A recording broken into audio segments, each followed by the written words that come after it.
সবাই একত্রে বসে খাবো। আমি জানি সামলাকে কোনো খবর দেওয়ার জন্য আমাকে ফোন করেছিল মুন্না, শুধু বুঝতে পারছি না কি সেই খবর, কি বলতে চেয়েছিল সে। আমি জানি ও কি বলতে চেয়েছিল। তুমি?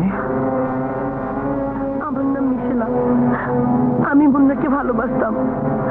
ওই শয়তানদের সমস্ত খবর আমি ওকে পৌঁছে দিতাম।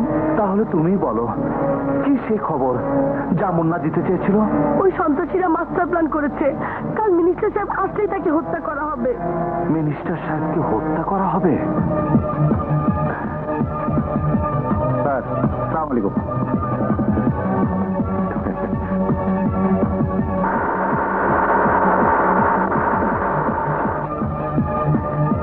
এইটা মিনিস্টার সাহেবকে দিয়ে এসো, যাও।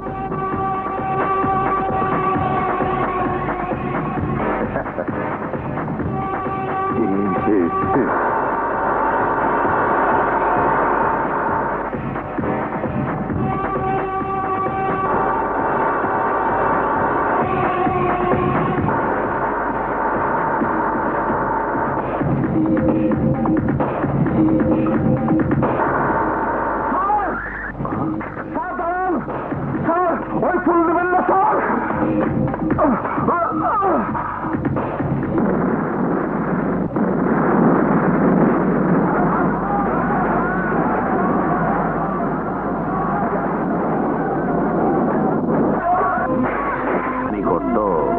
আমার বিশ্বাসে তুই এইভাবে অপমান করলি, এইভাবে তুই বেইমানি করলি আমার লগে। হ্যাঁ হ্যাঁ, আমি তোদের শেষ করতে এসেছি, তোদের ধ্বংস না করা পর্যন্ত। আমার বাবাকে হত্যা করেছিস, আমি তোদের ছাড়বো না, ছাড়বো না। এটা তোর বাবা? কোথায় বাবা? কে বাবা? ইন্সপেক্টর হাসিব। তো কম না, ইচ্ছা করলে আমি অহন্তরে তোর বাবার মতো বিনা ভিসায় উপরে পাঠাই দিবার পারি, কিন্তু আমি দেব না।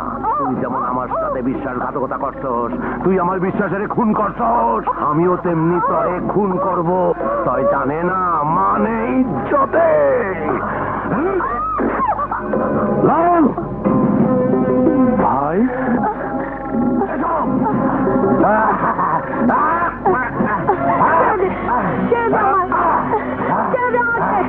আমি তোমাকে জবাব করছি, আমার ইজ্জত ভিক্ষা যাচ্ছি, আমাকে ছেড়ে দে, আমাকে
Thank you.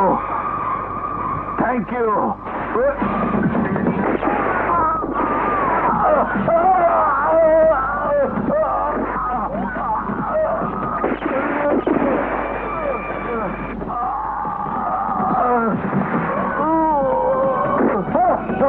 হারামির বাচ্চা, ভেবেছিস তোকে ট্রেনে যাওয়ার কোর্ট থেকে জামিন নিয়ে আসবি? সে সুযোগ আর তুই কোনোদিনও পাবি না।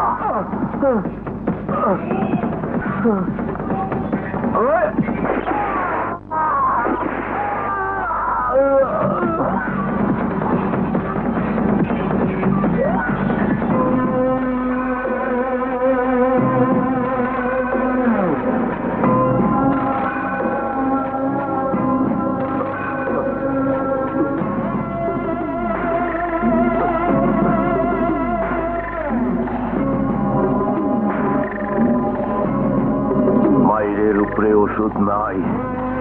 কামটা তুই ভালো করস নাই ইন্সপেক্টর, কামটা তুই ভালো করস নাই। কালা, ধলার মৃত্যু পিঠা যাবে না। আমি উপরে ইনফর্ম করেছি। হ্যাঁ, কালই ঢাকা থেকে কমিশনার সাহেব আসছেন। ওই শুয়োরের বাচ্চা। ওখানে কি হয়েছিল? কেন তুমি তাকে হত্যা করেছিলে? ধলা মেয়ে মানুষ নিয়ে অসামাজিক কার্যকলাপে লিপ্ত ছিল। অসামাজিক কাজে লিপ্ত ছিল তো তুমি ওকে গ্রেফতার করনি কেন? শুট অ্যাট সাইটের তো কোনো অর্ডার ছিল না। আমি ওকে গ্রেফতার করার চেষ্টাই করেছিলাম স্যার, কিন্তু ও আমার উপর হামলা করেছিল এবং আমাকে জানে মারতে চেয়েছিল। এর কোনো প্রমাণ আছে তোমার কাছে?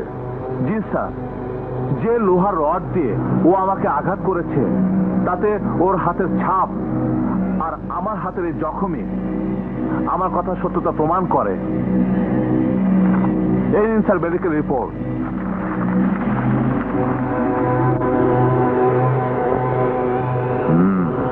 মনে হয় গুলি চালানোর জন্য তুমি একেবারে রেডি হয়েছিলে, তাই ও হামলা করার সাথে সাথে তুমি ওকে গুলি করে হত্যা করেছো।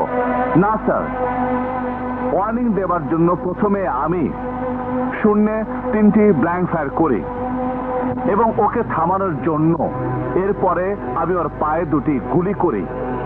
তারপরেও ওকে আমি নিয়ন্ত্রণে আনতে ব্যর্থ হই।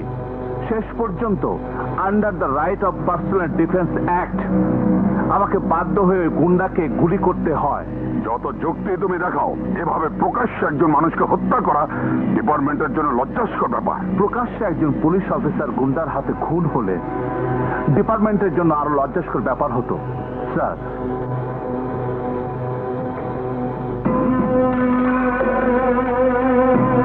এসপি, ওই হারামজাদা কুত্তার বাচ্চা ইন্সপেক্টরের তুমি আইনের কাছে আটকাইতে পারবা না।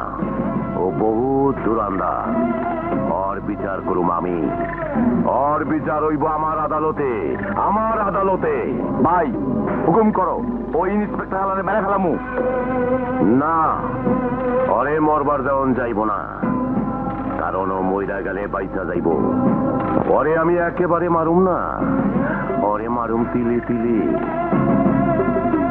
ওর কলিজায় আমি কাকুটা দিমু, ওর কলিজার এমন জায়গায় হাত দিমু যে ও মরবো না, খালি উটকি পারবো।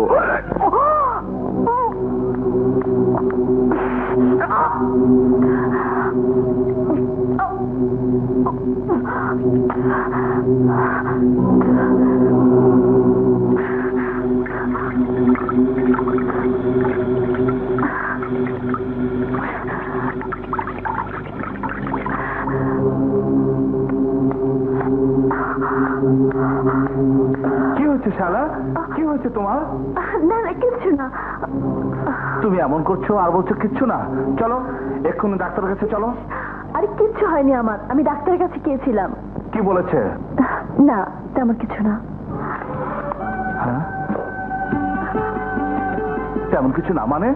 নিশ্চয় কিছু হয়েছে। বললাম তো কিছু হয়নি। হুম, অবশ্যই কিছু হয়েছে। আহা বলো না। না, বলবো না, আমার লজ্জা লাগে। হ্যাঁ, লজ্জা লাগে? শাইলা কি হয়েছে আমাকে বলো তো। আহা ওঠো না। বললাম তো আমার লজ্জা লাগে। বলো বলছি। না। না বললে আমি কিন্তু তোমাকে ছাড়বো না। বলো বলো বলছি। আহা শাইলা বলো।